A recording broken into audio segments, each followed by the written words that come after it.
जिन्होंने पाकिस्तान का नाम ख़राब किया है, वो दोबारा पाकिस्तान टीम में आ गए हैं। मुझे भी कहा जा रहा था कि मान जो हम तुम्हें वापस ले आएंगे, जो मैं केस जीता हूँ उसी की सज़ा दी जा रही है। मैं अपनी क्रिकेट को कैसे देख सकता हूँ? ना डोमेस्टिक खिला रहे हैं, ना PSL खिला रहे हैं, अब हर जगह से ये क्रिकेट बंद कर रहे हैं, तो मेरा घर बार कैसे चलेगा? बस यही कह सकता हूँ कि ये कदर है हमारी यहाँ पे।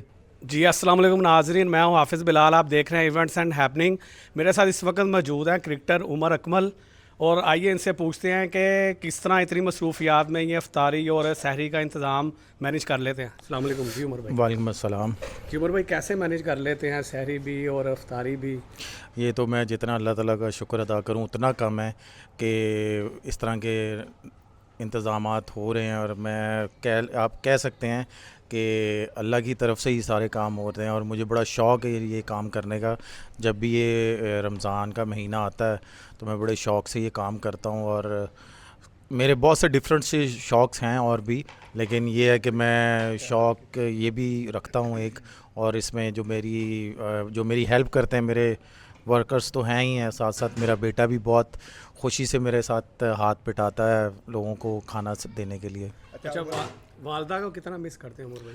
ज़ाहिर सी बात है, बहुत वालदा को मिस करता हूँ। जब कुछ भी नहीं था तो प्रैक्टिस से वापस आते थे, लोगों के घरों के बाहर दस्तरखान लगे होते थे, तो बस उस वक़्त अल्लाह ताला से एक ख्वाहिश रखी थी मैंने कि इंशाल्लाह अल्लाह ताला मुझे मौका देंगे तो मैं भी अपने घर के बाहर दस्तरखान लगाऊंगा। तो बस वालदा से परमिशन ली, वालदा ने मुझे परमिशन दी, अगर आपका शौक़ है तो इस चीज़ को ये चीज़ का शौक़ भी पूरा करो। अल्हम्दुलिल्लाह पिछले 11 साल से ये कंटिन्यूस चलता हुआ आ रहा है। अच्छा उमर भाई, ये होममेड सारी चीज़ें थी, तो इसका मतलब है कि भाभी की एफर्ट रहती है सारी चीज़ में, तो भाभी की एफर्ट को किस तरह से देखते हैं? देखिए, मैंने आपको पहले बताया ना कि ये मेरा ख्याल है कि आप लोगों के सामने और पूरी दुनिया के सामने ये मेरा ख्याल है 2 से 3 साल हुए होंगे कि सामने आई हैं चीज़ें, लेकिन ये पिछले 11 साल से चलती हुई आ रही हैं। और इसमें मैं फुली क्रेडिट अपनी वाइफ को देता हूँ, अपने वर्करों को देता हूँ। लेकिन वही जो आपने कहा है कि सारी चीज़ें घर की हैं, तो अल्हम्दुलिल्लाह अंदर से सारी चीज़ें जो अंदर बनता है वही बाहर आता है। ये नहीं है कि अंदर वालों के लिए सेपरेट बनता है, बाहर वालों के लिए सेपरेट बनता है। अच्छा उमर भाई, अब ज़रा क्रिकेट पे आपसे बात करें। क्या देख रहे हैं कि अब आप अपनी क्रिकेट को इस तरह देख रहे हैं पाकिस्तान के लिए? मैं अपनी क्रिकेट को कैसे देख सकता हूँ कि अब रिसेंटली अभी एक लीग से मुझे ऑफ़र आई थी, लेकिन NOC मांगी, NOC दी नहीं गई। ना डोमेस्टिक खिला रहे हैं, ना PSL खिला रहे हैं। जैसे अभी नेशनल T20 हो रहा है, उसमें मैंने अपनी अवेलेबिलिटी शो की, उसमें भी नहीं खिलाया गया। फिर PSL में वैसे नहीं खिला रहे मुझे, पाकिस्तान टीम में वैसे नहीं खिला रहे। अभी रिसेंटली मेरे पास कॉन्ट्रैक्ट भी पड़े हुए हैं, सारी चीज़ें पड़ी हुई हैं, जो कि मैंने 12 तारीख को ट्रैवल करना था, 14 तारीख को वहाँ पे टूर्नामेंट स्टार्ट होना था। मुझे उसकी NOC नहीं दी गई, मुझे बस इधर उधर की बातों में उलझाया गया कि जी अब ये ICC से हमने मेल की हुई है, ICC अगर हमें अप्रूव करेगी तो हम तुम्हें NOC देंगे। मेरा ख्याल है कि मैं अपने फैंस को बस यही बोलूँगा कि उन्होंने जितना मुझे सपोर्ट किया है उनकी बड़ी मेहरबानी है, और इंशाल्लाह ताला वो टाइम दूर नहीं है कि समझ लेंगे ये रमज़ान का महीना है।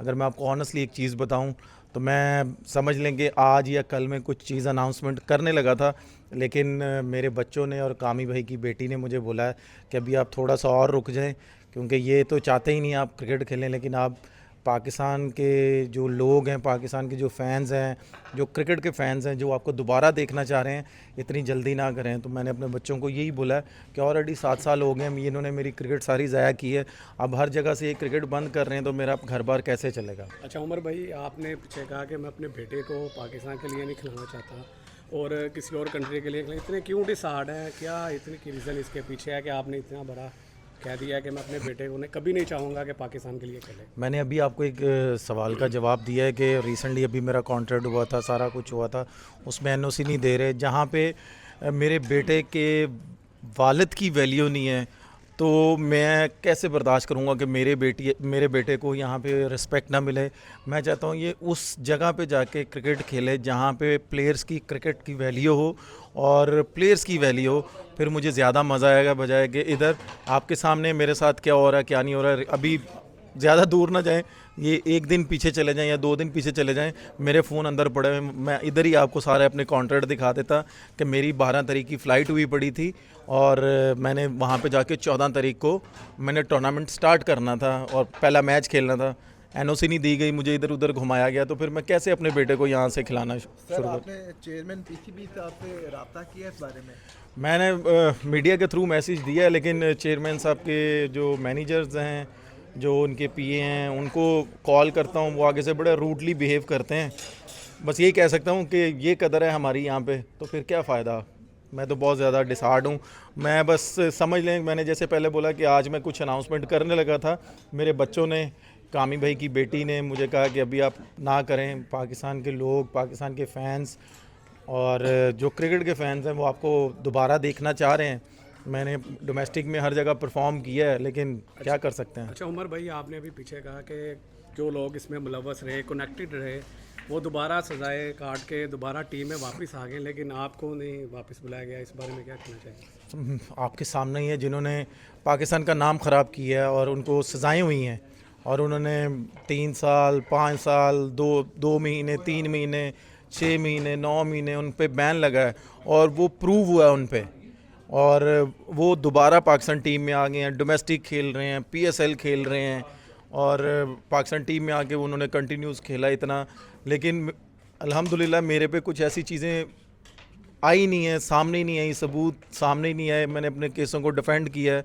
तो एक समझ लें कि सब प्लेयरों को एक क्लियर मैसेज दिया जा रहा है कि जिसने हमारी बात ना मानी, जो कि मुझे भी कहा जा रहा था कि मान जो हम तुम्हें वापस ले आएंगे, जो कि मैंने बोला कि यार मैं नहीं मानूंगा, आप मेरे खिलाफ मुझे सबूत दे दें और मेरे पे लाइफ बैन लगाएं। लेकिन उन्होंने कहा कि नहीं, आप मान जाओ। तो मैंने जब अपने केसों को डिफेंड किया है, तो अल्हम्दुलिल्लाह मैं उस पर, अल्लाह ताला ने मुझे नवाजा है और मैं उस केस, सारे केसों को मैंने विन किया है। तो पाकिस्तान क्रिकेट बोर्ड हर क्रिकेटर को, पूरी आवाम को यही एक मैसेज दे रहा है कि अगर किसी ने हमारी बात ना मानी तो हम उसका हाल उमर अकमल जैसा करेंगे। आप क्या समझते हैं, आपको किस चीज़ की सज़ा दी जा रही है? कुछ जो मैं केस जीता हूँ उसी की सज़ा दी जा रही है आपके सामने ही, कि हम, जो बंदा इतने मैचेस खेला हो, 10 साल पाकिस्तान टीम की तरफ से खेला हो, और रीजन क्रिकेट ना उसे खिलाई जाए और डोमेस्टिक क्रिकेट पूछा ही ना जाए, या तो ना कि मैंने इंटरनेशनल क्रिकेट से रिटायरमेंट दे दी हो, तो फिर वो कहेंगे जी आपने रिटायरमेंट दे दी इंटरनेशनल क्रिकेट से, आपका फ्यूचर नहीं है हमारे सामने या कुछ नहीं है। तो आप ये देखें कि अभी मेरी एज ही क्या है, 34, ठीक है। अभी करंट जो डोमेस्टिक खेल रहे हैं, किसी की 40 प्लस है, किसी की 45 प्लस है, वो पीएसएल भी खेल रहे हैं, डोमेस्टिक भी खेलते हैं। अब रिसेंटली आप ये देखें कि मैं यहाँ पे नाम भी मेंशन करूँगा, पूरी दुनिया ने भी देखा, आप लोगों ने भी देखा है कि मिसबा उल हक का जब डेब्यू हुआ था, वो मेरा आई गेस 40 ईयर्स के थे वो, या 38 ईयर्स के थे, उनका डेब्यू हुआ था। तो 47 या 46 की एज में उन्होंने क्रिकेट छोड़ी है। तो ये उस वक्त रूल्स कहाँ थे कि मेरे पे ये सारे रूल्स आते हैं कि जी 34 ईयर्स का। कुछ और भी प्लेयर हैं, जैसे शुएब मकसूद है, पीएसएल में उसने इतना अच्छा स्कोर किया, टॉप किया, अगले पीएसएल में उसको सेलेक्ट नहीं किया गया। जी 34 ईयर्स के हो, तुम्हारा फ्यूचर नहीं है। तो ये चीज़ें कुछ प्लेयरों के लिए नहीं करनी चाहिए, अगर इम्प्लीमेंट करना है तो सब प्लेयरों के लिए किया जाए। बाबर के बारे में क्या कहना चाहेंगे कि Babar Azam? No comment sir.